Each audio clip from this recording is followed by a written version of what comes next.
Yeah, so thanks a lot for this kind introduction and kind invitation to this very interesting and challenging conference. At the beginning, I think I have to apologize because you are obviously facing what colleague Lehman described as a real problem.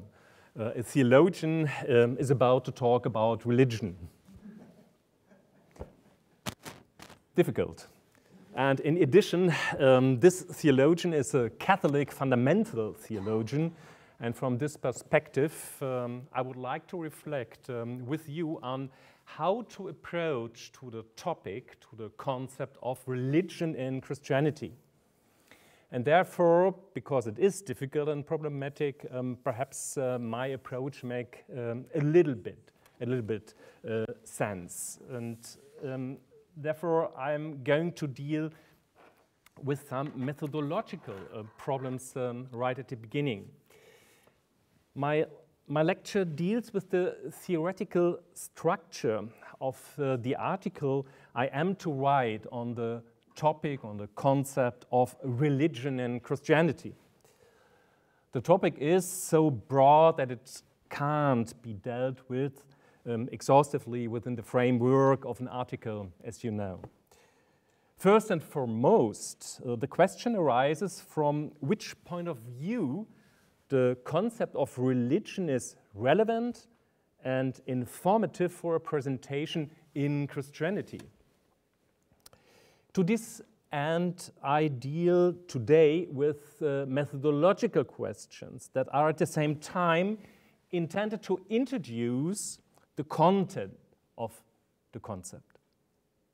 The starting point is the transformative dynamic of the concept of religion. This is my main point, the transformative dynamic of the concept of religion.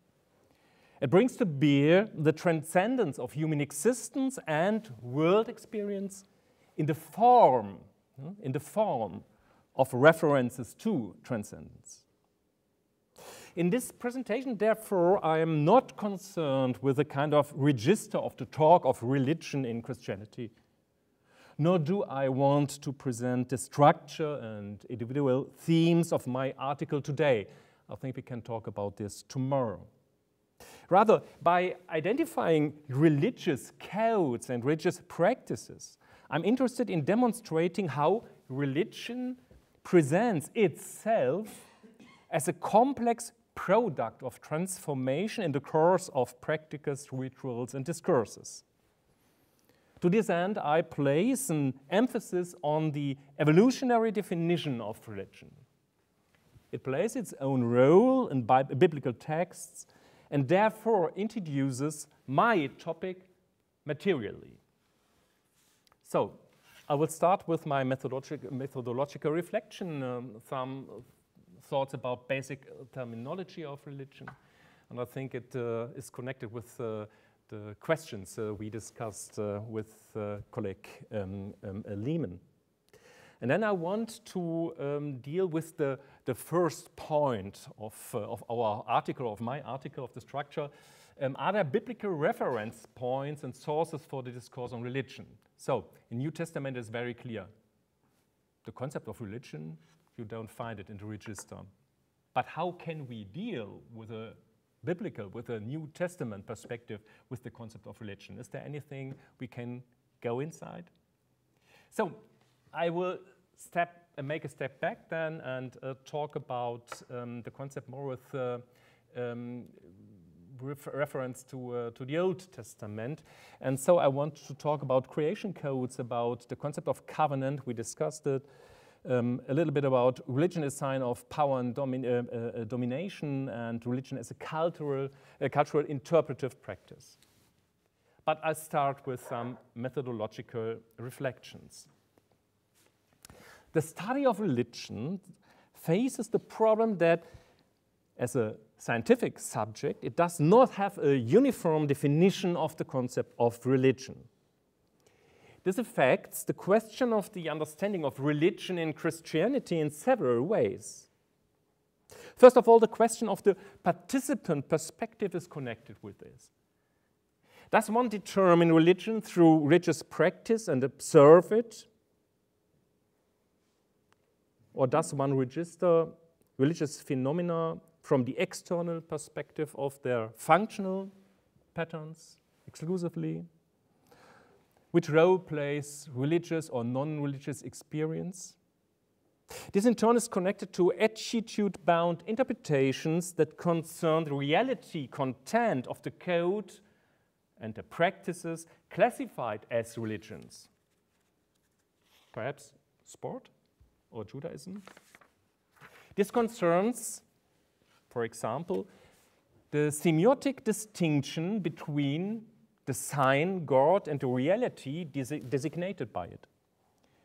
It is conveyed in faith as the reality of what is believed. Thus appears it with the dimension of the signified, while it comes into view from the observation of believed faith as cultural practice on the level of signification. This difference in observation is not necessarily exclusive. The reciprocal perception of the dimensions of observations does affect the distinction between theology and religious studies in terms of scientific theory. But it also allows for their contact with theory and a concurrent second-order observation in which religion is revealed as a performative practice of faith and, at the same time, as its theoretical observation. Methodologically, this poses further problems for the presentation of religion in Christianity.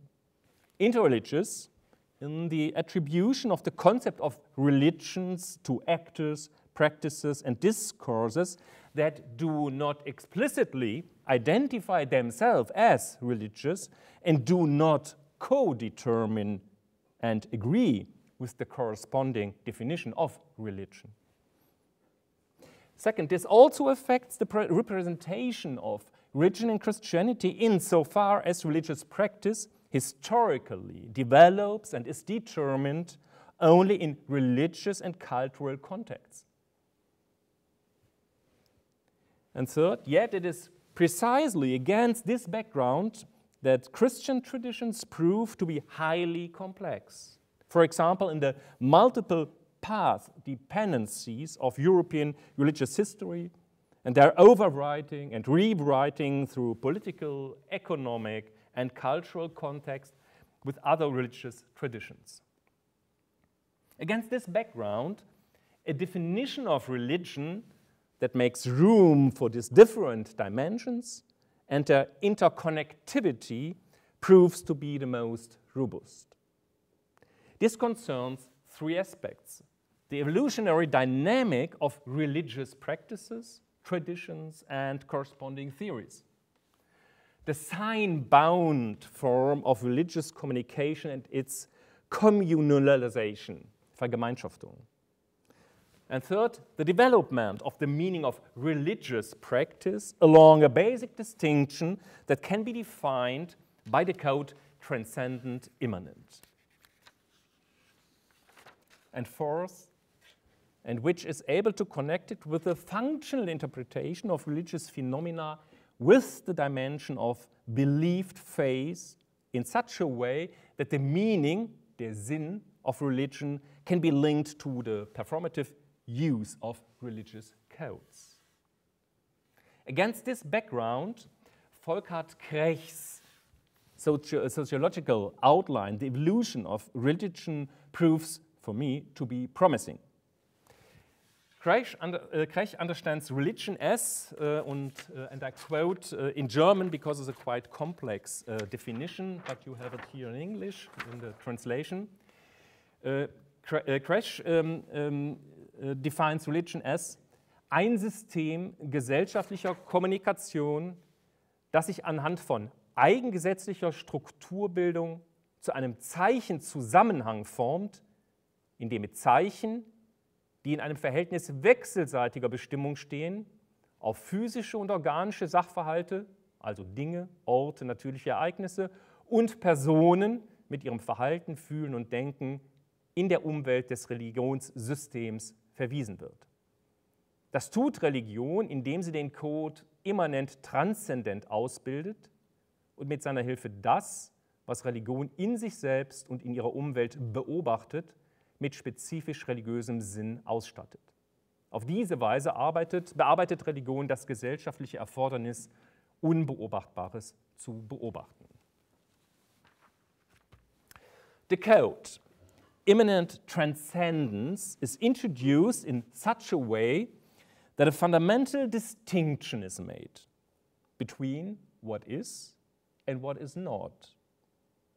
In the first creation narrative of the book of Genesis, this distinction becomes effective and visible, not only as text, as writing, but also in the possibility of perceiving it, of seeing.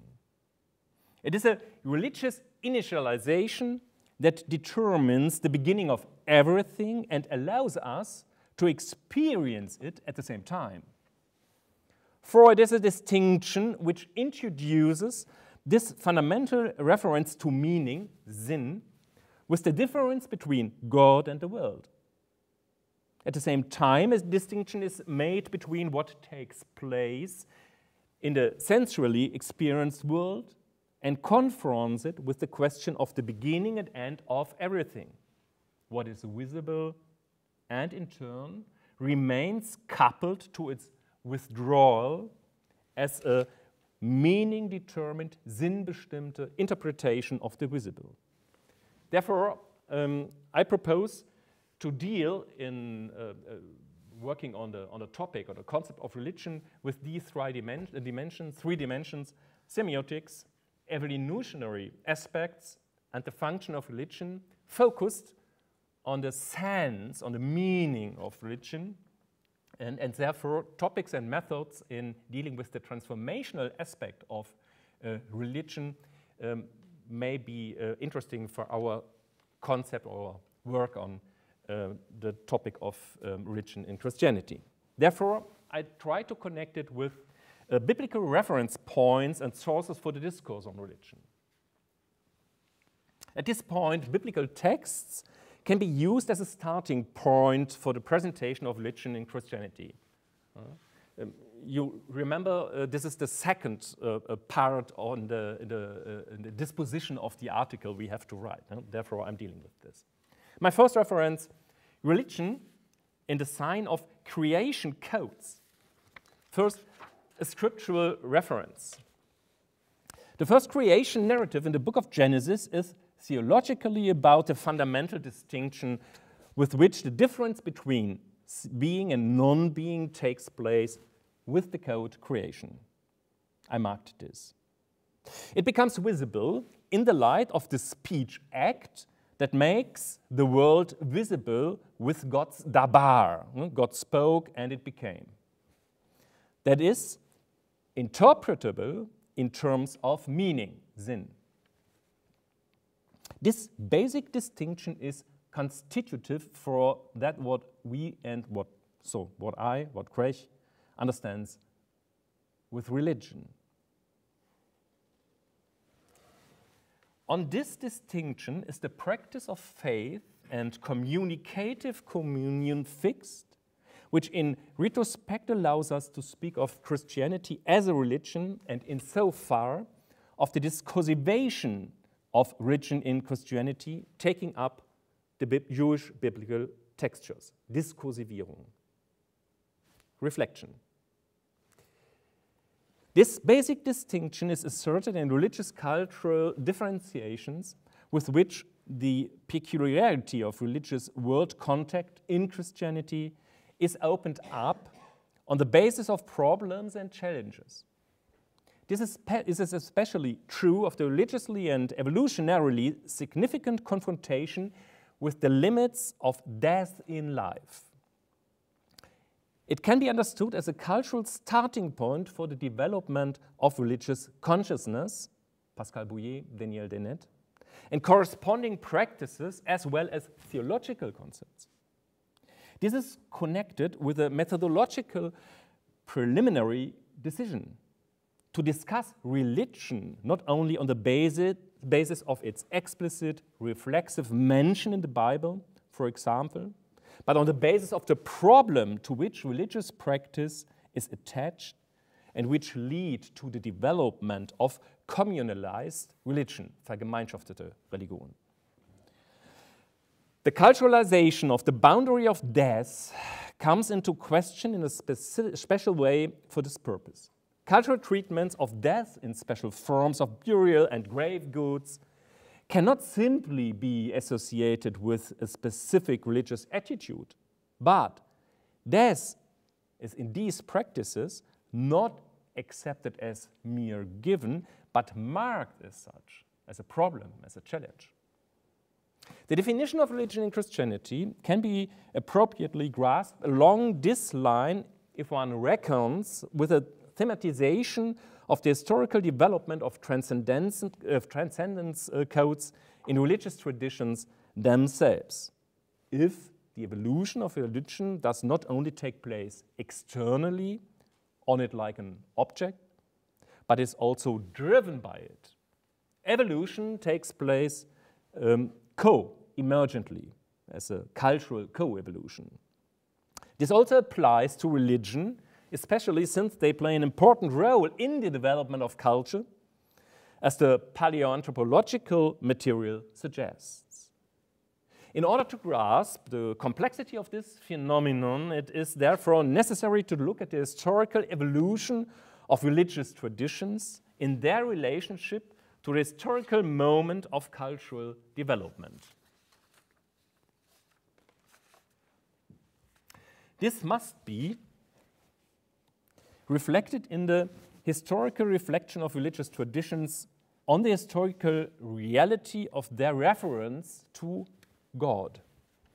This means that in the communicative form and discursive structure of such traditions, their implicit theologicity is already to be sought in a religion-determining way.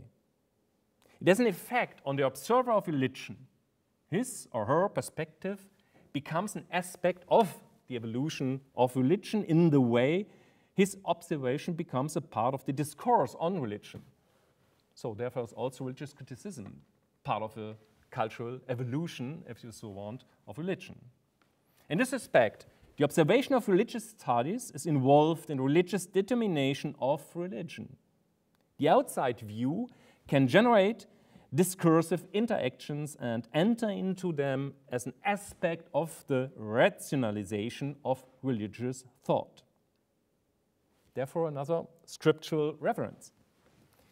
The impact of Hellenistic philosophy on the wisdom books of the Tanakh provides illustrative material for this.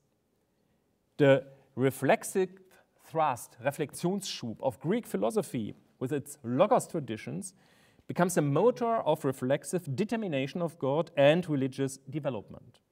In this way, the sign God comes into being and its evolution can be thought of as revelation, not revolution, revelation. At this point, the connection between religion and the religious community's interpretation of its own religion as revelation becomes momentously intertwined. Religion becomes a theological script, a code. Therefore, my second referent, covenant. This in turn has certain functions in religious cultural evolution. Continuing of tradition, safeguarding of identity, coding of contingency, etc.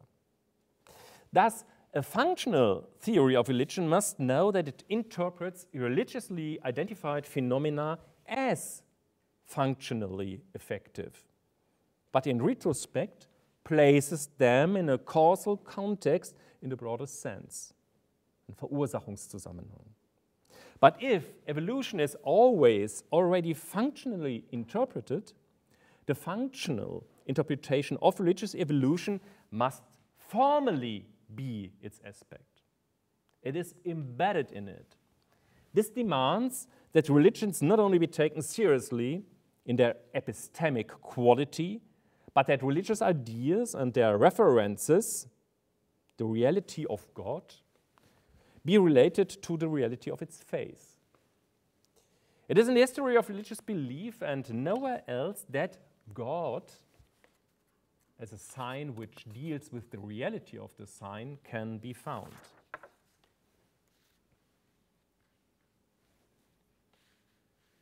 Scriptural reference for this. This is precisely, or biblical reference, this is precisely what is shown in Judaism and Christianity in the course of a historical determination of God, eine geschichtliche Bestimmung. The sign God, and God accompanies his people. In symbolic abstraction, this is captured with the concept of a covenant between God and the people of God, which expresses a fundamental relationship. In terms of the spatial term, and a spatial concretion with the identification of the presence of God in concepts as the pillar of cloud and fire, Exodus 13:21, that passes over the Exodus group. And you have many, many more examples. When, as in the model of the Shekhinah, they in turn theologically incorporate the necessity of a transgression of place, the reflection on the historicity of God's determinations proves to be theologically productive, because it is precisely in this that they take on a form of determining the relationship as a covenant and as a transgressus and so on. Here, the theological grammar of religious self-presentation and determination as and in the people of God becomes tangible. It is a striking narrative construction point of religion that marks a connection between Judaism and Christianity with this metaphor. It's very important, for example, for Christian ecclesiology. The fact that it is in turn connected with religious distinctions under the sign of the Old and New Covenant manifests differentiations in the course of true religion with the religious community boundaries. So we have to talk about the differentiation, the separation, the parting of the ways between Judaism and Christianity and so on. And you can also interpret it with not only with this concept, but along this concept. My third reference: religion in the sign of power and domination. This is taken into account by the assumption that religions have developed through rituals, with as physically and spiritually dynamic phenomena originating from transitional situations and allowing them to be coded. Transformation processes. Epistemologically, religion thus appears as a complex transformation system.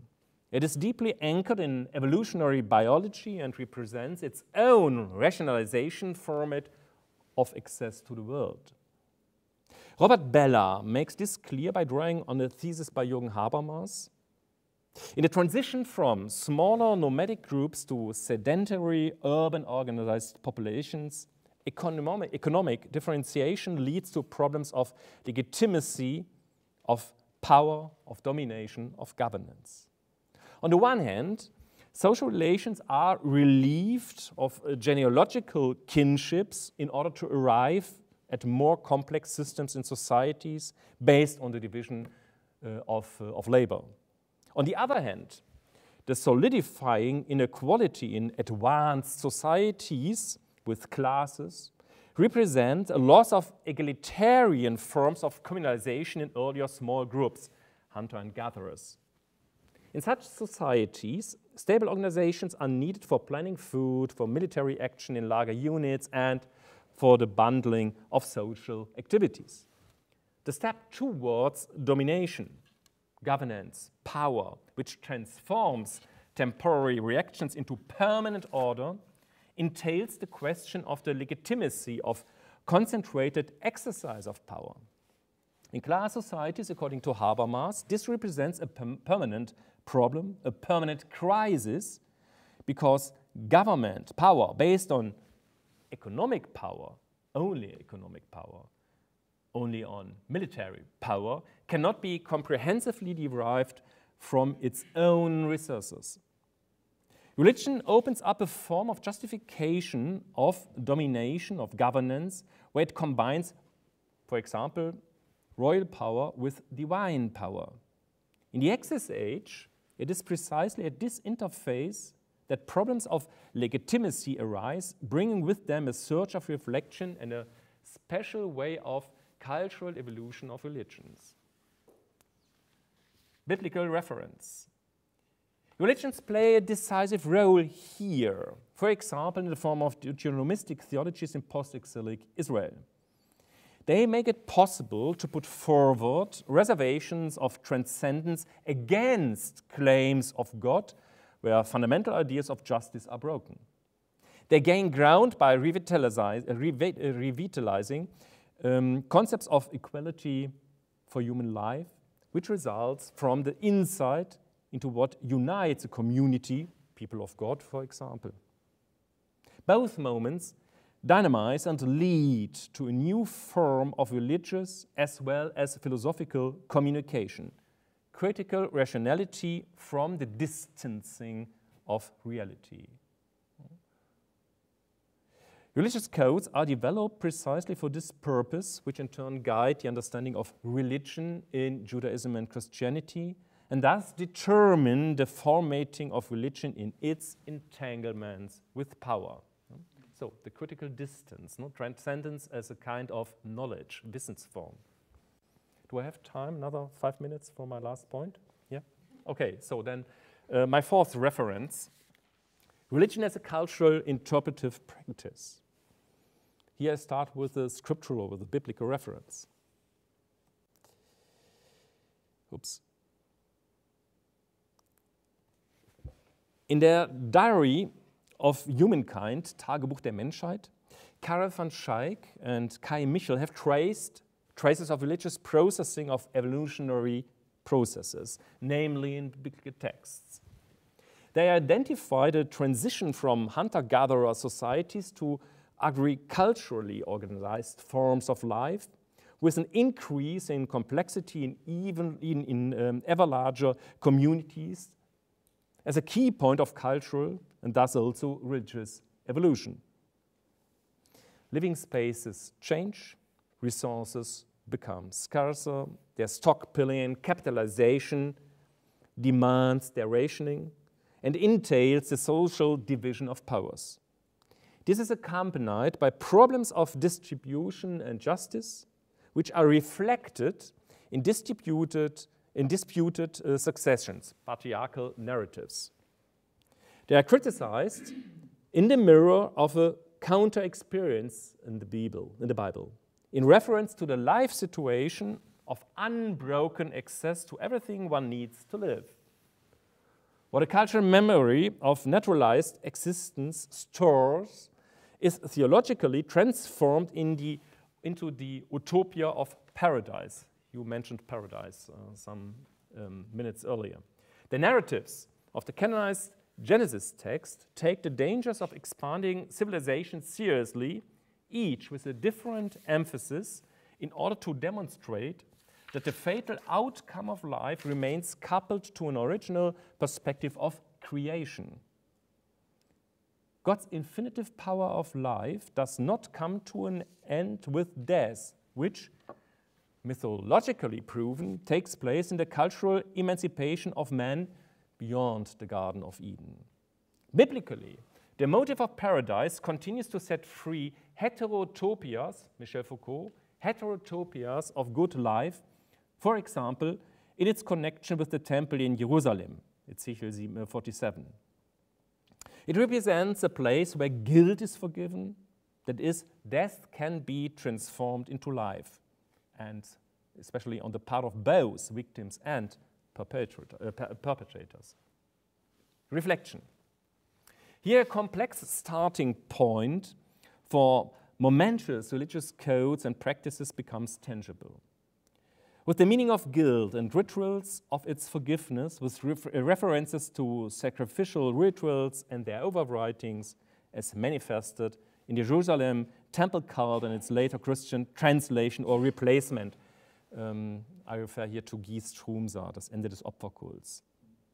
The fact that the Jewish concept of messianity can be established here as a connecting, distinguishing format of interpretation between Judaism and Christianity already points to the theologization of Christianity in relation to and in contrast to Jewish religion, for example, under the sign of the temple cult and then the Torah piety of rabbinic Judaism.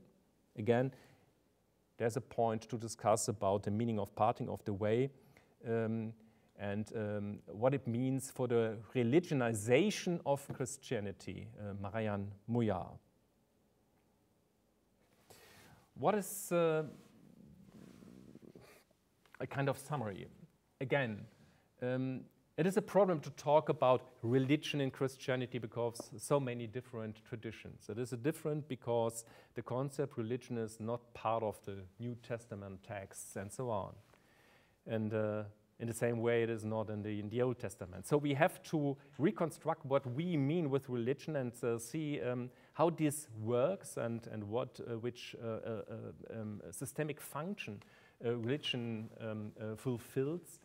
And where are sources, where are traces in the traditions we identify with a later perspective as Christian, as Jewish, and so on. So therefore, I'm interested in dealing with the topic, the concept of religion in Christianity, with the rational dynamics and the rationalization of that what we call Christianity. Second, I want to deal with the claims of validation of the claims of what is called vera religio, true religion, and I think we have to talk about what the concept of revelation means and which role it plays in our monotheistic religions. This is the structure of my article. I will follow, but I wanted to start with this methodological question because I think talking about religion in Judaism, Christianity, and Islam means we have to find a kind of concept, a framework, epistemological framework, where all of us can work with and observe what the other person is doing. So, thanks for your patience, and I'm looking forward to a discussion.